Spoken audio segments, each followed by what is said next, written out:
दिव्या भी ये बात अच्छे तरीके से जानती थी कि अगर उसे शिखा के गुस्से से बचना है तो उसे भी रोहन से दूरी बनाकर रखनी चाहिए।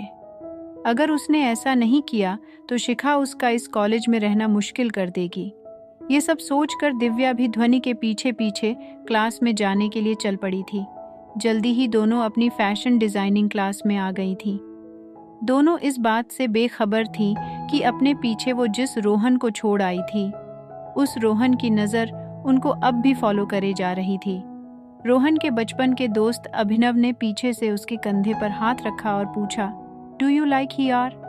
रोहन ने पीछे मुड़कर अभिनव को देखा। अभिनव ने डेनिम जैकेट और जीन्स के साथ वाइट टी शर्ट पहन रखी थी। उन कपड़ों में वो काफ़ी हैंडसम लग रहा था।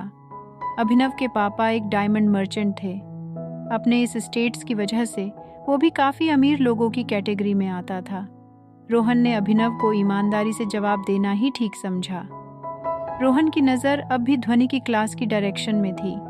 उसने अभिनव को जवाब दिया, ई डोंट नो दैट कि मैं उसके लिए क्या फील करता हूँ, पर ध्वनि सबसे डिफरेंट है। उसकी सिंपलिसिटी और उसका दूसरी लड़कियों की तरह खुद को मुझ पर ना फेंकना, ई like it and it make her different from others. Rohan ने अपने आसपास मंडरा रही उन लड़कियों की तरफ देखा। वो लड़कियां उसकी और अभिनव की अटेंशन पाने के लिए ऐसे तैयार होकर आई थीं जैसे वो जगह कॉलेज नहीं फैशन शो रैंप था। रोहन ने उन्हें देखते हुए कहा, ये सब मेरे पैसे के पीछे है, but she don't care much about IT, so I don't know. मैं उसके बारे में क्या फील करता हूँ, बट उसकी जगह मेरे दिल में सबसे अलग है।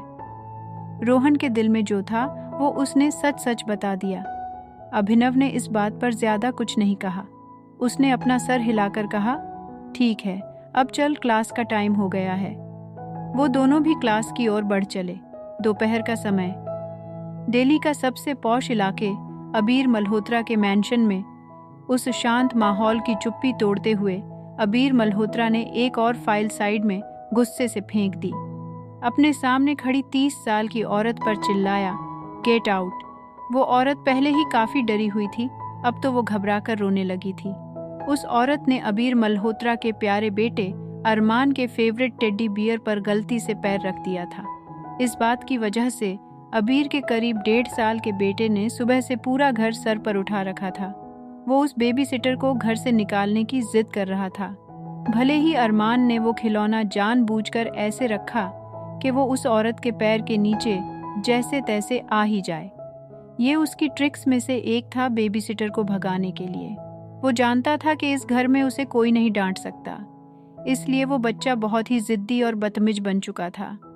अबीर की आवाज़ सुनकर वो बेबी सिटर डर कर वहाँ से जल्दी भाग गई। वो भी जानती थी कि सफाई देने का कोई फ़ायदा नहीं है। उसकी कोई नहीं सुनेगा, जो उसका बेटा चाहेगा वही होगा।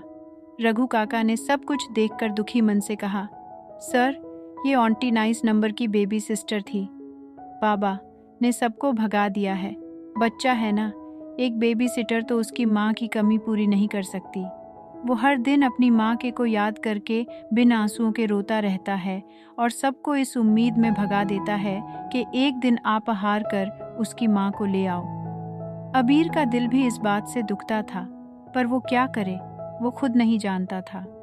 अबीर ने झल्लाते हुए रघु काका से कहा, कहाँ से मैं लाऊं उसकी माँ? अबीर भी जानता था कि एक छोटे से बच्चे के लिए उसकी माँ की अहमियत सबसे बढ़कर है। उसने भी तो अपना पूरा जीवन अपनी माँ के बिना काटा है। क्या वो नहीं समझता एक माँ की कमी बच्चे पर क्या असर डालती है? बट इस मैटर में वो चाहकर भी कुछ नहीं कर सकता था। उसका गुस्सा देखकर रघु काका भी डर गए। वैसे तो अबीर उनकी काफ़ी रिस्पेक्ट बहुत करता है, पर वो भी ये समझते हैं कि मैडम के जाने के बाद वो भी कोई ख़ास कम परेशान नहीं रहते थे। ऊपर से उनका बेटा भी बहुत मूडी है, उसे कोई बेबी सिटर पसंद नहीं आती थी।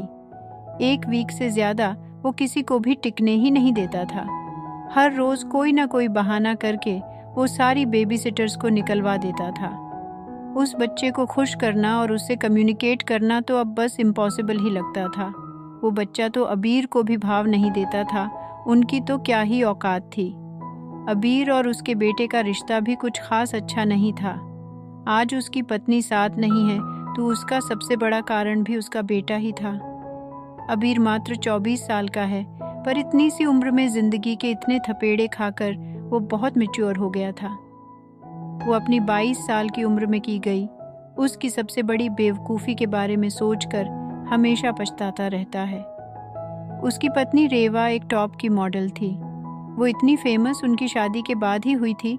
जब वो उससे मिली थी तब वो उतनी फेमस न ही थी। अबीर की उससे पहली मुलाकात तब हुई थी जब उसे उनकी कंपनी के समर कलेक्शन प्रमोशन के लिए फ़ोटो शूट कराना था। High profile model Deepa Walia के साथ उन्हें कुछ एक्स्ट्रा छोटी मोटी मॉडल्स चाहिए थी, जिनमें रेवा भी शामिल थी।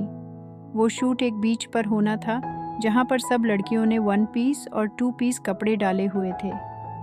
रेवा देखने में बहुत ही नॉर्मल लगती थी और बिल्कुल भी फेमस नहीं थी, इसलिए कोई उसे नोटिस नहीं कर रहा था।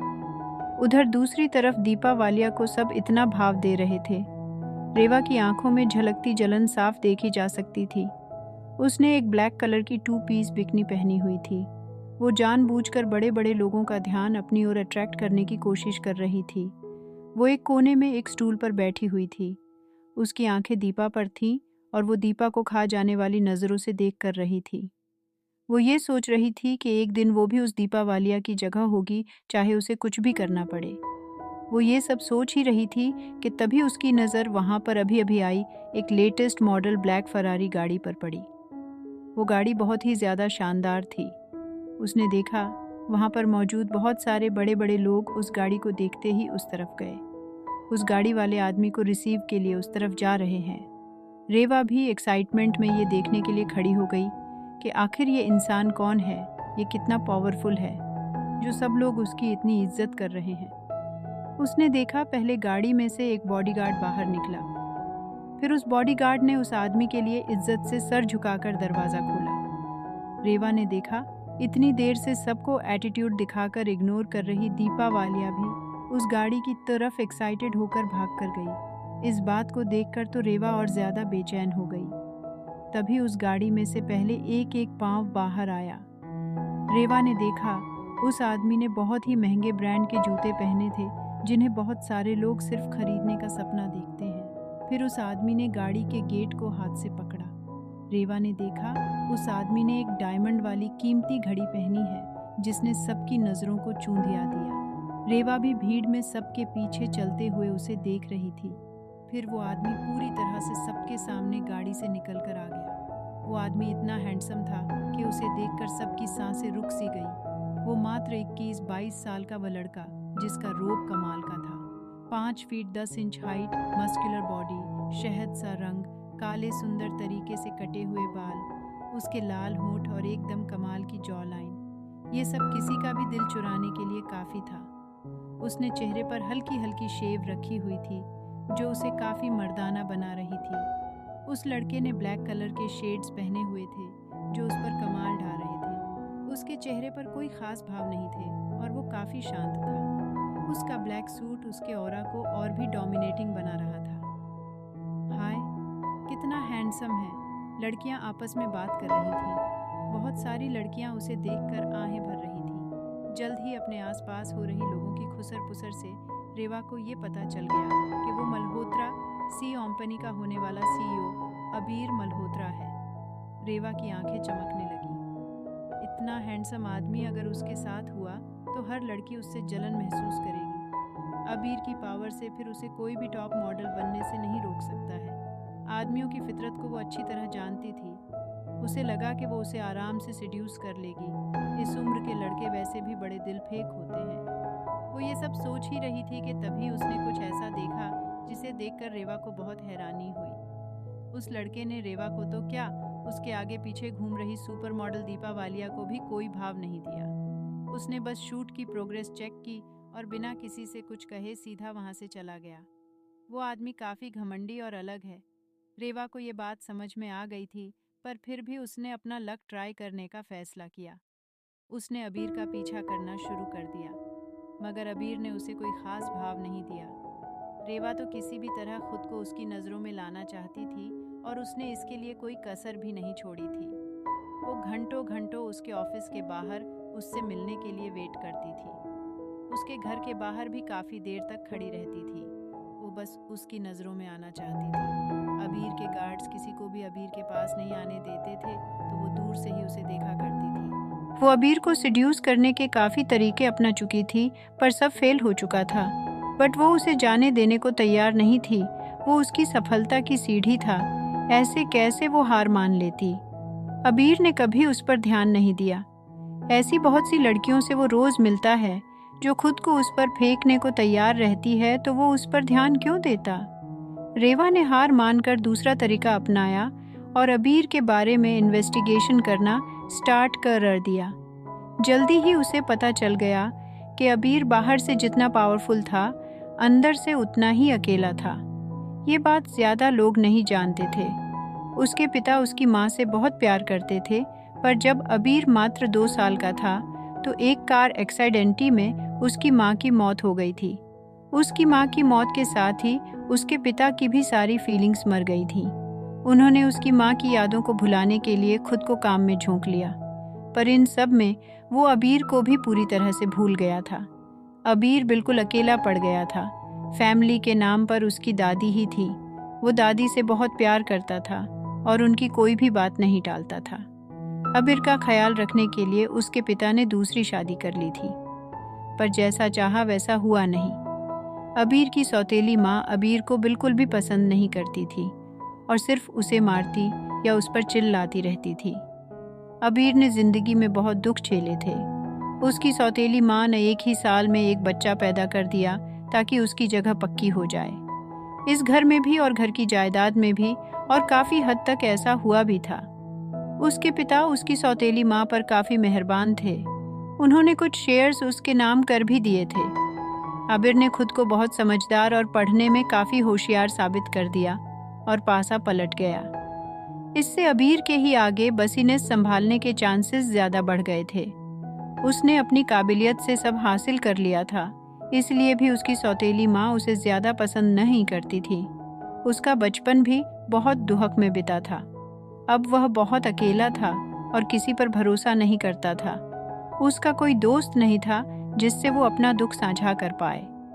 दादी के अलावा कोई उसकी खास परवाह नहीं करता था। उसे लोगों से नफरत थी क्योंकि लोग सिर्फ उसका फायदा उठाना चाहते थे। रेवा को अबीर का नेचर और सारा स्केड्यूल अच्छे से पता चल चुका था। एक दिन मौका देखकर वो अबीर के घर के पास वाले पार्क में पहुंची। अबीर उस दिन जॉगिंग के बाद पार्क में बैठा यही सब सोच रहा था कि तभी उसने अचानक से किसी के चिल्लाने की आवाज़ सुनी। कोई लड़की बचाओ बचाओ जोर जोर से चिल्ला रही थी। अबीर जल्दी से भागकर उस तरफ गया। जब वह वहां पहुंचा तो उसने देखा कुछ गुंडे एक लड़की के साथ बदतमीजी कर रहे हैं। अबीर को बहुत गुस्सा आया और उसने तुरंत उस लड़की की मदद करने के इरादे से उन सभी को मार भगाया। उसने उन लोगों के भाग जाने के बाद उस लड़की की तरफ देखा तो वो थोड़ी जानी पहचानी सी लगी। वो उसे बाएं फेस जानता था, पर उसका नाम नहीं, क्योंकि वो बहुत बार उसके ऑफिस के चक्कर लगा चुकी थी। कुछ इवेंट्स और पार्टी में कई बार उसके पास आने की ट्राई कर चुकी थी, बट अबीर ने उसे हर बार इग्नोर ही किया था। अबीर ने देखा इस समय वो बहुत डरी हुई सी लग रही थी। अबीर उसके पास जाकर खड़ा हो गया ये पूछने के लिए कि क्या वो ठीक है, पर तभी अबीर ये देखकर हैरान रह गया कि वो लड़की तो अचानक से अबीर के गले लगकर फुट फुट कर रोने लग गई थी। अबीर घिन से भर गया और अबीर ने उसे खुद से दूर करने की कोशिश की। फिर उसने कुछ सोचा और उसने इंसानियत के नाते उसने ऐसा नहीं किया। अबीर ने उसके शांत होने का वेट किया। जब वह शांत हुई तो अबीर ने उससे पूछा, तुम ठीक हो क्या? रेवा ने अपना सिर हाँ में हिला दिया। अबीर ने सिचुएशन को ऑकवर्ड नहीं बनाना चाहता था, इसीलिए अबीर ने ये कहा, अपना ध्यान रखा करो, ऐसे गुंडे मवाली घूमते रहते हैं, खुद के डिफेंस के लिए कुछ सीखो। रेवा ने दुख से मुस्कुराते हुए कहा, एक ऐसी लड़की जिसके आगे पीछे कोई भी ना हो, उसके साथ लोग ऐसा ही व्यवहार करते हैं। वो लोगों के लिए एक खुली तिजोरी जैसी होती है जिसे सब लूटना चाहते हैं। अबीर ने कंफ्यूज होकर पूछा, मतलब? रेवा ने रोते हुए अपनी दुख भरी कहानी अबीर को सुनाई। मतलब मैं एक अनाथ हूँ, बचपन में माँ पिता मर गए कार एक्सीडेंट में और फिर दादा दादी ने जैसे तैसे पाला। रेवा ने कहना जारी रखा। रिश्तेदार भी किनारा कर गए। अब दादा नहीं है तो घर का खर्च चलाने के लिए मैं काम ढूंढ रही हूँ। तो आए दिन ऐसे लोगों से सामना होता है, पता नहीं कब तक खुद को बचा पाऊंगी। अबीर को समझ नहीं आया कि वो क्या कहे। वो चुपचाप खड़ा उसकी बात सुनता रहा। रेवा ने अपने आंसू पोंछते हुए कहा, आई एम सॉरी। रेवा ये कहकर जाने लगी। सॉरी, आपका टाइम बर्बाद कर दिया। थैंक यू वेरी मच अबीर सर। ये कह वो भारी कदमों से वहां से जाने लगी। वो अभी भी रो रही थी शायद। अबीर कुछ देर उसे ऐसे ही जाते हुए देखता रहा। फिर कुछ सोचकर वो भी अपने रास्ते चला गया। उसके जाते ही रेवा भागकर पार्क के पीछे वाले हिस्से में खुशी से आ गई। वहां पर अभी अभी अबीर से मार खाकर आए गुंडे खड़े थे। रेवा ने उन भाड़े के गुंडों को खुशी खुशी पैसे दिए और काम के लिए शाबाशी भी। गांव में अच्छे भले खेती बाड़ी कर रहे रेवा के माता पिता को तो पता भी नहीं चला कि कब उनकी नालायक बेटी ने उन्हें मरा हुआ साबित कर दिया है। वैसे जिस दिन रेवा ने मॉडलिंग को अपना करियर चुना था, उसी दिन वो एक दूसरे के लिए मर चुके थे। तो क्या ही फर्क पड़ता है, ये बात सच हो या झूठ। रेवा ने अबीर फंसाने के लिए कई तरीके अपनाए थे, जैसे उसे सिड्यूस करना और भी बहुत कुछ, पर वो हमेशा फेल हुई। अबीर के बारे में उसने थोड़ी इन्फॉर्मेशन निकलवाई और पता चला कि वो बहुत दयालु और जीवन में बहुत अकेला है। उसके कोई दोस्त नहीं है और वो अपने खाली समय में अनाथ बच्चों से मिलता है, उनकी मदद करता है। उसे अनाथ लोगों से खास हमदर्दी है। तो रेवा ने ये नाटक रचाया। रेवा को अब पता था कि उसे क्या करना है और ये उस चाल का हिस्सा था और वो इसमें काफी सफल भी रही थी। अबीर दिल का बहुत ही साफ था। उसको रेवा पर वाकई बहुत तरस आया। रेवा को अबीर की कंपनी से कुछ और प्रोजेक्ट मिले। इसी दौरान उनका काफी बार मिलना हुआ। अबीर बस उसका हाल चाल पूछने कभी कभी आ जाता था। अबीर को उससे बस हमदर्दी थी, बट रेवा के इरादे कुछ अलग थे। लोगों ने अबीर की रेवा के लिए थोड़ा एक्स्ट्रा अटेंशन नोटिस करना शुरू कर दिया था। रेवा ने धीरे धीरे अबीर के दिल में जगह बनाने के लिए अलग अलग तरीके अपनाने शुरू कर दिए। वो अबीर की बहुत केयर करने का नाटक करती थी। कभी कभी उसकी पसंद का खाना बना लाती और बीमार होने पर अबीर की बहुत केयर करती थी। अबीर का दिल भी उसके लिए नरम पड़ गया और वो दोस्त बन गए। अबीर उससे दोस्त की तरह सारी बातें शेयर करता था। रेवा उसकी हर बात ध्यान से सुना करती थी। हमेशा से अकेले रहे अबीर को ये अपनत्व बहुत अच्छा लगने लगा। धीरे धीरे ये हमदर्दी का रिश्ता गहरी दोस्ती में बदल गया। रेवा ने अबीर का दयालु होने से लेकर उसके अकेले होने का खूब फायदा उठाया, जिससे उसे भी काफी फायदा मिला। रेवा की अब काफी इज्जत होने लगी थी। हो भी क्यों ना, वो पहली और इकलौती औरत थी अबीर की जिंदगी में। वो बस कभी कभी साथ खाना खाते थे। जो लोगों ने नोटिस किया और उन्हें जल्दी ही गर्लफ्रेंड बॉयफ्रेंड टैग दे दिया। अबीर को सब पता था, पर वो किसी को एक्सप्लेनेशन देना पसंद नहीं करता था। तो उसके इस मामले में भी कुछ नहीं कहा और लोगों में ये बात अब और भी पुख्ता हो गई। अबीर के ऑफिस में अक्सर इस बारे में गॉसिप होती थी। ये एक हॉट टॉपिक बन चुका। रेवा ने अबीर के दिल में अपनी जगह बना ली थी। इसी दौरान एक दिन अबीर का मूड बहुत खराब हो गया था। आज उसका अपने पिता से झगड़ा हो गया था। वो खुद को बहुत अकेला फील कर रहा था। उसको अपने दिल की बात किसी से तो कहनी थी। उसे रेवा का ख्याल आया, क्योंकि वही तो थी जो उसकी परवाह करती थी, उसकी बातें सुनती थी। अबीर ने जब रेवा को फ़ोन करके बुलाया, तो उस दिन जब रेवा को लगा कि अब अबीर पूरी तरह से उस पर इमोशनली डिपेंड है, वो अपने प्लान में सक्सेसफुल हो चुकी है, तो उसने मेन प्लान एग्जीक्यूट करने का प्लान बनाया। उस दिन रेवा ने सोचा कि आज वो मौके का सही फ़ायदा उठा ले। ये सोचकर उस दिन रेवा अबीर उसके साथ घंटों बैठी रही, उसकी बातों को ध्यान से सुना, उसकी केयर की, उसे काफ़ी अच्छा फील कराया। जो अबीर एग्जैक्टली चाहता था, रेवा ने वही किया। उसके बाद दिलासा देकर जब रेवा को लगा कि अबीर का मूड सही है और यही उसका मौका है, तो रेवा ने अपने दिल की बात अचानक अबीर से कही, अबीर आई लव यू। अबीर, जिसका मूड अभी अभी ठीक हुआ था, उसे ये बात सुन एकदम से झटका लगा और वो हैरान रह गया। रेवा मना करने का कोई भी चांस बिल्कुल नहीं लेना चाहती थी, इसीलिए रेवा ने अपनी बात कंटिन्यू करते हुए कहा, अगर तुमने ना कर दी तो मैं हमेशा हमेशा के लिए तुम्हारी ज़िंदगी से चली जाऊंगी, क्योंकि मैं तुम्हारे बिना रहना सह नहीं पाऊंगी। अबीर काफी देर बाद अपने शौक से बाहर आया। उसने कुछ सोचकर कहा, क्या हम सिर्फ दोस्त बनकर नहीं रह सकते रेवा? अबीर ने उम्मीद से कहा, क्योंकि वो इस रिश्ते की काफी कद्र करता था। उसे प्यार के बारे में पता तो नहीं था, पर वो जानता था कि वो रेवा से प्यार नहीं करता। उसके दिल में उसके लिए वैसी फीलिंग नहीं है। बस वो पहली बार किसी के करीब आया था जो उसके गम में उसका साथ देता था। अबीर के लिए उनका नाता बस हमदर्दी और दोस्ती का था। रेवा ने अपना नाटक जारी रखते हुए कहा, नहीं अबीर, I love you so much, तुमसे मैं दोस्ती नहीं कर पाऊंगी। ये कहकर वो रोती हुई वहां से चली गई। अबीर को तो जैसे झटका सा लग गया था। वो काफी देर तक स्टैच्यू की तरह खड़ा रहा। इसके बाद अबीर ने उसके बारे में काफी सोच विचार किया। उसे उसके जाने का दुख तो था, पर अबीर ने भी उससे दूरी बनाना ठीक समझा। प्यार किसी पर थोपा तो नहीं जा सकता था ना। अबीर को उसकी याद तो काफी आती थी, पर वो खुद अब इस एक्वर्डनेस को फेस करने को तैयार नहीं था। बट एक दिन अबीर का फिर अपने परिवार से झगड़ा हो गया था। तब उसका दिल फिर से दुखी हुआ तो उसका मन रेवा से बात करने को तड़प उठा था।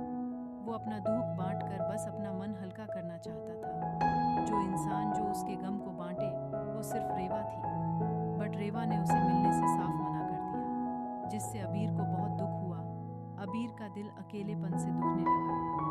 अगर हम अकेले होते हैं तो हमें ज़्यादा चीज़ों से फर्क नहीं पड़ता, पर अगर कोई हमें हमारा साथ देने वाला मिल जाए तो फिर उसके जाने से हमारा दिल बहुत दुखता है।